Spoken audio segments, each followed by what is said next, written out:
Mary, look at this. I sent a message to our AI assistant, but I did not press send yet. What do you mean?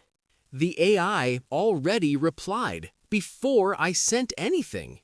That is strange. What did it say?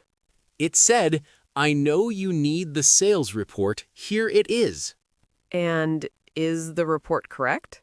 Yes, it is perfect. All the numbers are right. Okay, that is a little scary. I think it learned our work patterns.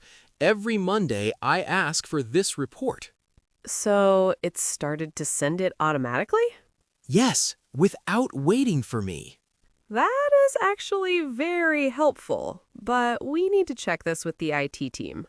You are right. We cannot have the AI sending files without permission. I will send a message to Carlos in IT right now. Good idea. Ask him to review the AI settings. Done. And John, next time, maybe the AI will do your whole job. Very funny, Mary.